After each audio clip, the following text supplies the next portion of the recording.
বিভিন্ন রকমের সবজি দিয়ে বাড়িতে খুব সহজেই বানিয়ে নিন বাইরে থেকে মুচমুচে আর ভেতর থেকে নরম ব্রেড চপ। হ্যালো ফ্রেন্ডস, আমি সুমির রান্নাঘরে আপনাদের সবাইকে স্বাগত জানাচ্ছি। আজকে আমি বানাবো খুব হেলদি আর চটপটা ব্রেড চপ। এটা বানানোর জন্য আমি দুটো বড় সাইজের আলুকে সেদ্ধ করে খোসা ছাড়িয়ে গ্রেট করে নিয়েছি। আর নিয়ে নিয়েছি এই উপকরণগুলো। নিয়ে নিয়েছি 1 টিস্পুন গ্রেট করা আদা আর ছোট ছোট করে কাটা 1 আর হাফ টিস্পুন রসুন। নিয়ে নিয়েছি হাফ কাপের মতো এরকম ছোট ছোট করে কাটা বাঁধাকপি। আর নিয়ে নিয়েছি এরকম ছোট ছোট করে কাটা কিছুটা ধনেপাতা আর গ্রেট করে নিয়েছি একটা ছোট্ট গাজরকে।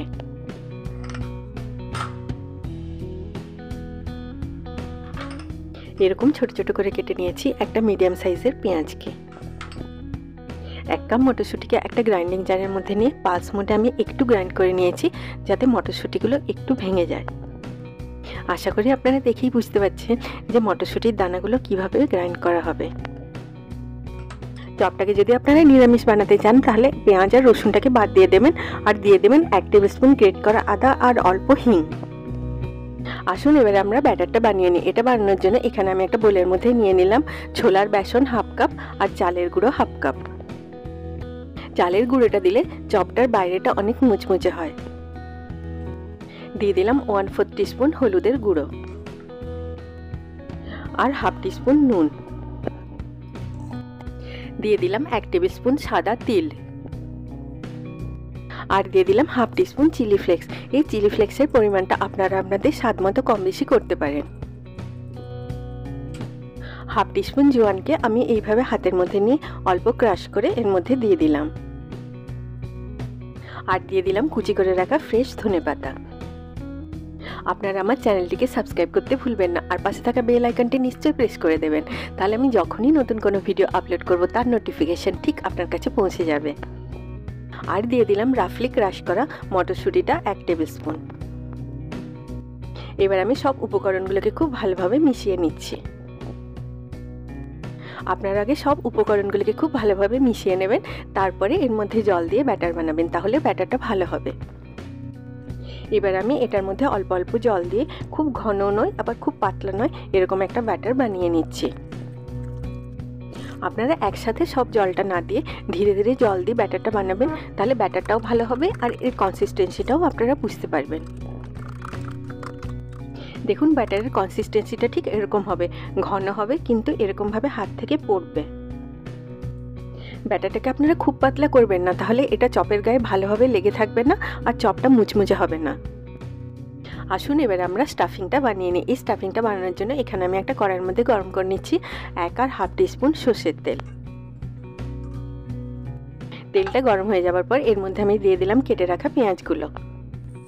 এই স্টাফিংটা বানানোর জন্য আপনারা সব সবজিগুলোকে খুব ছোট ছোট করে কাটবেন, আপনারা হ্যান্ড চপারও ইউজ করতে পারেন। এবার আমি লো টু মিডিয়াম ফ্লেমে পেঁয়াজগুলো সাদা বা ট্রান্সলুসেন্ট থাকবে ততক্ষণ পর্যন্ত ভেজে নিচ্ছি। পেঁয়াজগুলো ভেজে নেওয়ার পরে এর মধ্যে আমি দিয়ে দিলাম ছোট ছোট করে কাটা রসুন আর গ্রেট করা আদাটা। এখানে আপনারা আদা রসুন বাটা ব্যবহার না করে এইভাবে ছোট ছোট করে কেটে বা গ্রেট করে দেবেন, তাহলে চপটা খেতে বেশি ভালো লাগে। এবারে এগুলোকেও আমি লো ফ্লেমে কাঁচা গন্ধটা চলে যাওয়া পর্যন্ত ভেজে নিচ্ছি। দেখুন পেঁয়াজ আদা রসুনটা খুব ভালোভাবে ভাজা হয়ে গেছে। এবার আমি এর মধ্যে দিয়ে দিচ্ছি স্বাদ মতো নুন আর হাফ টিস্পুন হলুদের গুঁড়ো। নুনটা আপনারা একটুখানি দেখে দেবেন, কারণ আমরা ব্যাটারটা বানানোর সময়তেও নুন দিয়েছিলাম। একটুখানি নাড়াচাড়া করে নিয়ে এর মধ্যে আমি দিয়ে দিলাম হাফ টিস্পুন ধনে গুঁড়ো আর হাফ টিস্পুন জিরে গুঁড়ো। এখন আমি ধনে জিরে গুঁড়োটারও কাঁচা গন্ধটা চলে যাওয়া পর্যন্ত লো ফ্লেমে ভেজে নিলাম। এবার আমি এক এক করে দিয়ে দিলাম সব সবজিগুলোকে। এই ব্রেড চপটাতে আপনারা আপনাদের পছন্দ অনুযায়ী বিভিন্ন রকমের সবজি অ্যাড করতে পারেন। ক্রাশ করে রাখা মটরশুঁটিটা দিয়ে দিলাম 2 টেবিল স্পুন।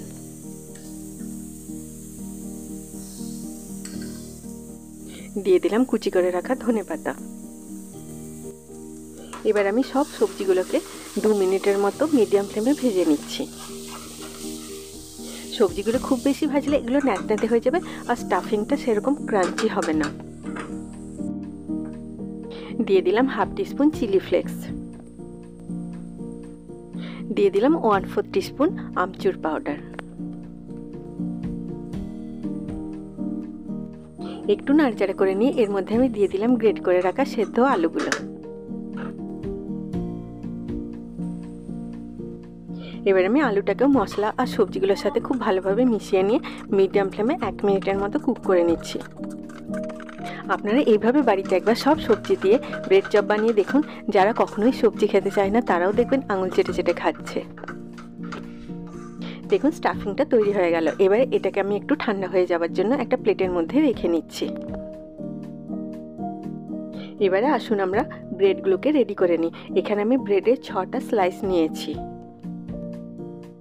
আপনারা এই ব্রেড চপটা বানানোর জন্য ফ্রেশ ব্রেড নেওয়ার চেষ্টা করবেন, নয়তো এগুলো কাটা বা বেলার সময়তে ভেঙে যেতে পারে। এবারে আমি এরকম একটা মেজারিং কাপ দিয়ে এটাকে গোল করে কেটে নিচ্ছি। আপনারা যে কোনো গ্লাস, বোল বা কুকি কাটার দিয়েও এগুলোকে কাটতে পারেন। তবে গ্লাস, বোল বা কুকি কাটার এমন একটা সাইজের নেওয়ার চেষ্টা করবেন যাতে ম্যাক্সিমাম ব্রেড তার মধ্যে চলে আসে, তাহলে কাটা ব্রেডের সাইজটা বড় হবে। এই একইভাবে আমি সব ব্রেডগুলোকে রেডি করে নিলাম।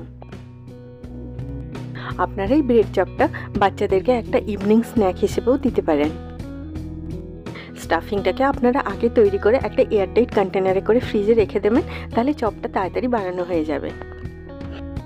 এই ব্রেডের টুকরোগুলো থেকে আপনারা ব্রেড ক্রাম্বসও বানাতে পারেন, আবার ব্রেড পাকোড়াও বানাতে পারেন। দেখুন সব ব্রেডগুলো কাটা হয়ে গেল।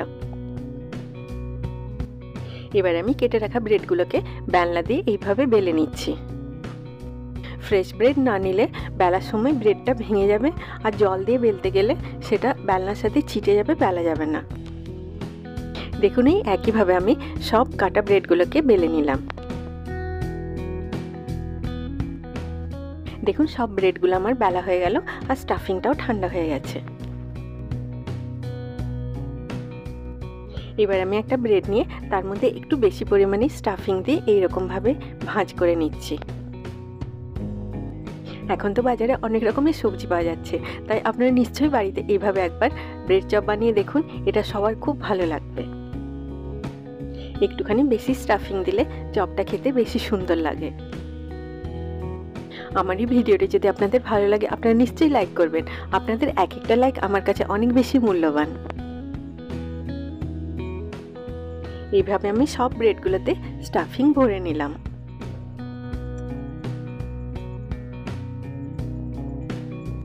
দেখুন সব ব্রেডগুলো চপ বানানোর জন্য রেডি হয়ে গেল। এবার আমি ব্যাটারটার মধ্যে দিয়ে দিচ্ছি হাফ টিস্পুন বেকিং পাউডার। আপনারা চপটা ঠিক ভাজার আগেই ব্যাটারটাতে বেকিং পাউডারটা দেবেন। আর দিয়ে দিলাম দুটো ছোট ছোট করে কাটা কাঁচা লঙ্কা। আপনারা যদি বাচ্চাদের জন্য বানাচ্ছেন তাহলে এটা না দিতেও পারেন। এবার আমি সব উপকরণগুলোকে একটুখানি মিশিয়ে নিলাম। বেকিং পাউডারটা দেওয়ার পরে আপনারা ব্যাটারটাকে খুব বেশি ফেটাবেন না, তাহলে ব্রেডগুলো মুচমুচেও হবে না আর ফুলবেও না। এবার আমি চপগুলোকে ডিপ ফ্রাই করার জন্য একটা কড়াইয়ের মধ্যে সাদা তেল গরম করে নিচ্ছি। আপনারা তেলটাকে কড়াইয়ের চারদিকে এইভাবে একটু ছড়িয়ে দেবেন, নয়তো চপটা দেওয়ার সময় সাইডে চিটে যেতে পারে। এবার আমি একটা স্টাফিং ভরা ব্রেডকে ব্যাটারের মধ্যে ডুবে ব্যাটারটাকে ব্রেডের চারদিকে খুব ভালোভাবে লাগিয়ে দিলাম। দেখুন ব্যাটারটা ঘন হয়েছে বলে ব্রেডটার চারদিকে খুব সুন্দরভাবে একটা কোট হয়ে গেল। এবারে আমি এটাকে ব্যাটার থেকে তুলে গরম তেলের মধ্যে দিয়ে দিলাম। এই স্টেপটা আপনারা একটুখানি সাবধানে করবেন, কারণ তেলটা খুব গরম থাকে, আর তেলটাকে আপনারা ধোয়া ওঠা পর্যন্ত গরম করবেন না, তাহলে চপটা দেওয়ার সাথে সাথে এর বাইরেটা ব্রাউন হয়ে যাবে কিন্তু ভেতরটা কাঁচা রয়ে যাবে। আমি এইভাবে একটু একটু করে গরম তেলটা নিয়ে ব্রেড চপটার ওপরটাতে ছড়িয়ে দিচ্ছি, তাহলে ব্রেড চপটা উল্টানোর সময় এর শেপটা খারাপ হয়ে যাবে না। এবারে এটাকে আমি মিডিয়াম ফ্লেমে ভালোভাবে উল্টে পাল্টে একটা সুন্দর গোল্ডেন ব্রাউন কালার আসা পর্যন্ত ভেজে নিচ্ছি। আপনারা এই স্টেপটা একটুখানি ধৈর্যের সাথে করবেন, তাহলে দেখবেন ব্রেডটা খুব সুন্দরভাবে ফুলবে আর মুচমুচেও হবে। দেখুন ব্রেড চপটাতে খুব সুন্দর একটা গোল্ডেন ব্রাউন কালার চলে এসেছে, আর এর বাইরের কোটটাও খুব সুন্দরভাবে ফ্লাফি আর ক্রাঞ্চি হয়ে গেছে। এবারে এটাকে আমি তেল থেকে তুলে এক্সট্রা তেলটা ঝরিয়ে নিয়ে একটা প্লেটের উপরে রাখা পেপার টাওয়েলের উপরে রেখে নিচ্ছি। আপনারা শব্দটা শুনেই নিশ্চয়ই বুঝতে পারছেন যে চপের বাইরেটা কতটা খাস্তা হয়েছে।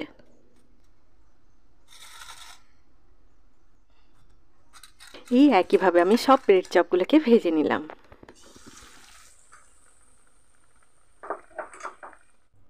দেখুন বাইরে থেকে মুচমুচে আর ভেতর থেকে নরম হেলদি ব্রেড চপ তৈরি হয়ে গেল। এই ব্রেড চপটা আপনারা গরম গরম পরিবেশন করুন সসের সাথে, আর তার সাথে 1 কাপ গরম চা বা কফি। সবাই খুব ভালো থাকবেন। আবার আপনাদের সাথে আমার দেখা হবে আমার নেক্সট ভিডিওতে। Take care.